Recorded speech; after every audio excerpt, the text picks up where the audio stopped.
Hello, everyone. I'm Rick, and welcome to another episode of 90 to Zambo Talks, Bedtime Stories. Before we get started, I just wanted to explain I haven't been doing these for about a month or so now because I had cataract surgery. So it's amazing that you don't know that you can't see until you can.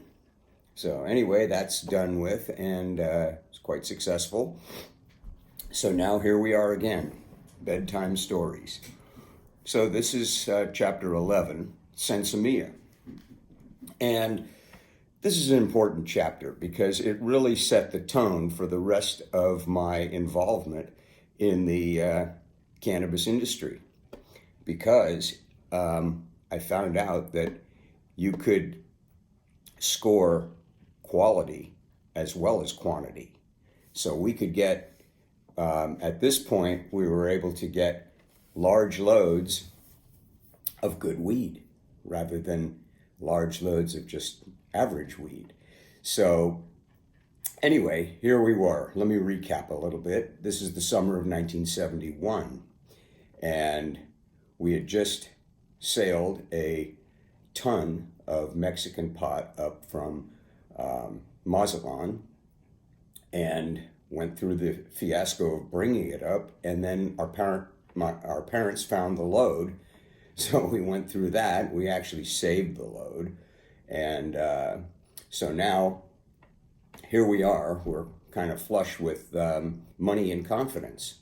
So we rented a houseboat in Sausalito, and each of us, Waz and I, got our pilot's licenses, and set about with some anticipation of what the future would hold.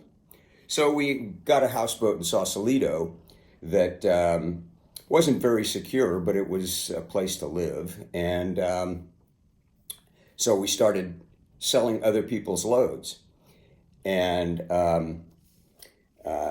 it became apparent pretty quickly that we were carrying loads of marijuana in duffel bags up and down the ramp to get to the houseboat.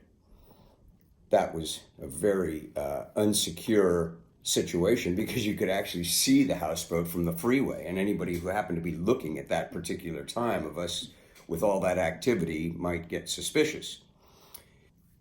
As time went on, I began to make more contacts and began to sell other people's loads, doing middlemaning. And I was able to get Panama Red, Colombian, hash. I was able to get hash from Afghanistan and Nepal. And so I ended up middlemaning a lot of loads. Well, it just wasn't practical to do that from the houseboat.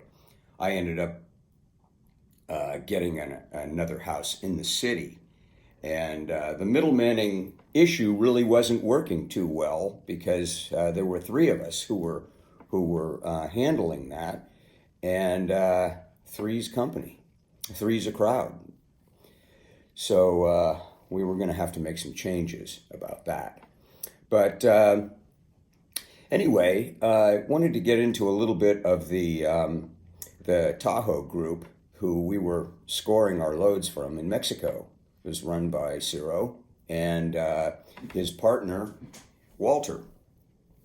I wanted to discuss with you a little bit about their trip because it ties in with our trip very much. So anyway, their smuggling was done in trailers. And they had a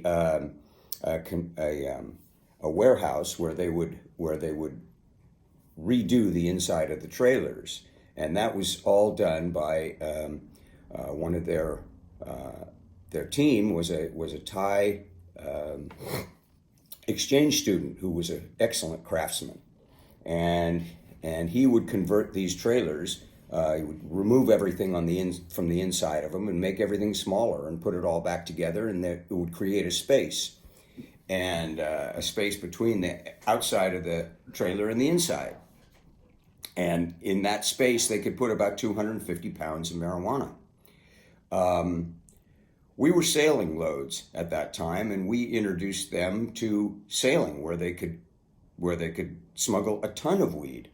So it was almost 10 times what they could smuggle in trailers. They were able to do with us on boats. And as time went on, Cyril was able to get better and better quality.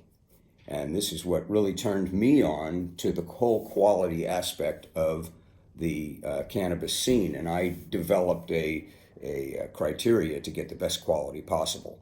And so anyway, how they would do it would be Walter would scour the casinos around Lake Tahoe, and he would hang out there and just observe people, these down and outers, low life people playing the slot machines endlessly, and he would observe them, and eventually he would approach these people.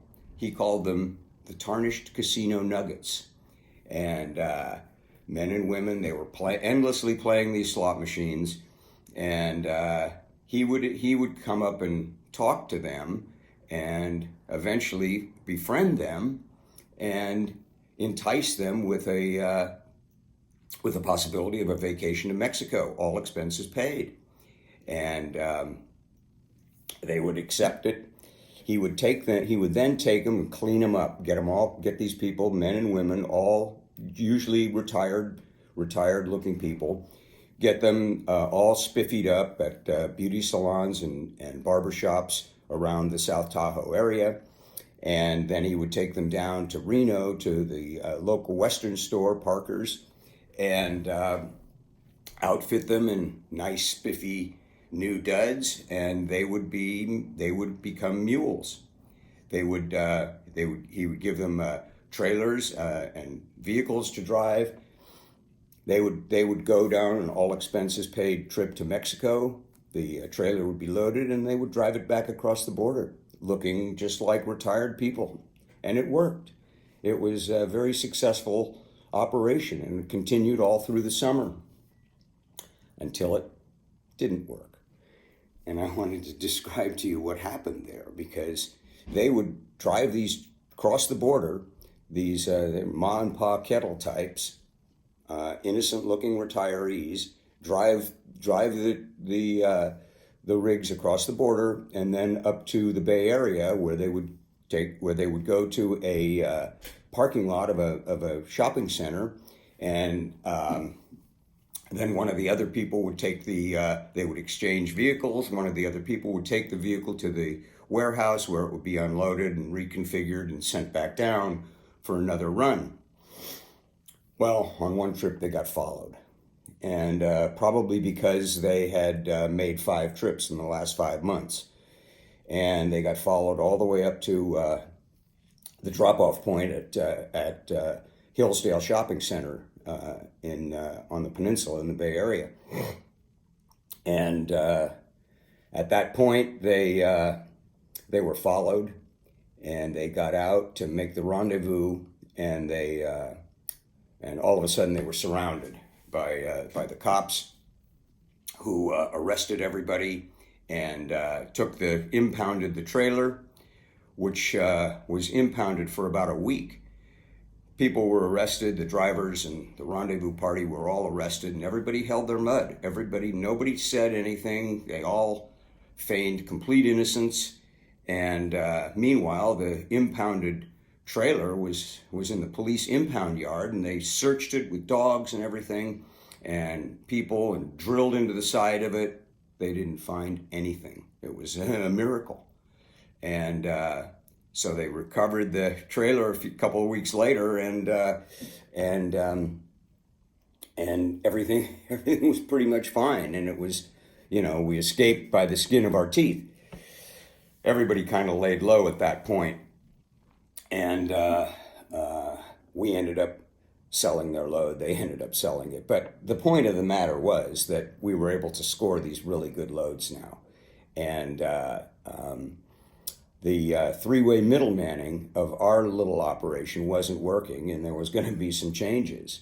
I had suggested specialization where part of our team would just do the dealing and part of our team would just do the smuggling. And so I proposed that as a solution to our crowded three-way middlemanning operation. It didn't go over too well with Woz.